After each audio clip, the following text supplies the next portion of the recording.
अफगानिस्तान से अमेरिकी सैनिकों के जाने के बाद तालिबान वहां फिर से पांव पसारने की हर संभव कोशिश कर रहा है। उसकी इस कोशिश को नाकाम करने में अफगान फोर्सेस के जवान लगातार लगे हैं। उनका दावा है कि पिछले कुछ दिनों में तालिबान के करीब 300 लड़ाकों को उन्होंने मौत के घाट उतार दिया है। बता दें कि अफगानिस्तान के बड़े इलाके पर कब्जा कर चुके तालिबान की नजर अब वहां के बड़े शहर कंधार पर है। तालिबान को उसके नापाक मंसूबे पूरे करने से रोकने के लिए ANDSF यानी कि अफगानिस्तान राष्ट्रीय सुरक्षा और सुरक्षा बल के जवान जान की बाजी लगा रहे हैं। उनका कहना है कि शनिवार से अब तक अलग अलग प्रांतों में उन्होंने तालिबान के 254 लड़ाके मार गिराए, वही 97 से ज्यादा घायल किए गए हैं। खबरों के मुताबिक ANDSF ने ये ऑपरेशन गजनी, कंधार, हेरात, फराह, जोजान, बल्ख, समांगन, हेलमंद, तंखर, कुंदूज, बगलान, काबुल और कपिसा प्रांत में चलाए थे।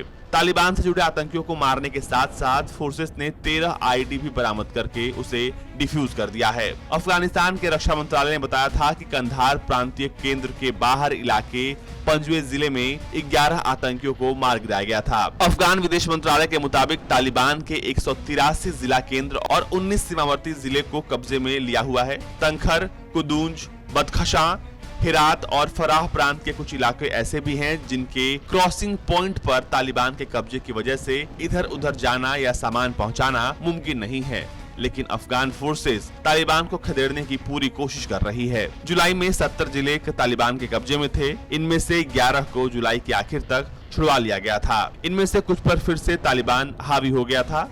14 अप्रैल के बाद शुरू हुई इस जंग में अब तक ANDSF के 4000 के करीब जवान शहीद हो गए हैं, वहीं 7000 जख्मी हैं। 1600 ऐसे थे जिनको तालिबान ने बंदी बना लिया था। वहीं तालिबान अब तक 2000 के करीब आम लोगों की भी जान ले चुका है और लगभग इतने ही लोग जख्मी हैं। इन तमाम घटनाक्रमों के बाद अफगानिस्तान के राष्ट्रपति अशरफ गनी ने कहा है कि तालिबान ने बहुत सी बातें स्पष्ट की हैं। अब्दुल्ला ने मुझे कुछ मिनट पहले बताया था कि तालिबान शांति नहीं चाहता है। हमने अल्टीमेटम देने और यहाँ बताने के लिए अपना प्रतिनिधि मंडल दोहा भेजा था कि हम शांति चाहते हैं। हम बलिदान के लिए भी तैयार हैं, लेकिन उनकी यानी कि तालिबान शांति के लिए कोई इच्छा नहीं है और हमें इसके आधार पर ही आगे निर्णय लेना है। इस समय अफगानिस्तान में तालिबान का आतंक बढ़ता जा रहा है और पूरी दुनिया का ध्यान उसी तरफ टिका हुआ है। तालिबान ने अफगानिस्तान के ज्यादातर हिस्सों पर कब्जा भी जमा लिया है, जो कि एक गंभीर चिंता का विषय बना हुआ है। ब्यूरो रिपोर्ट, भारत तक।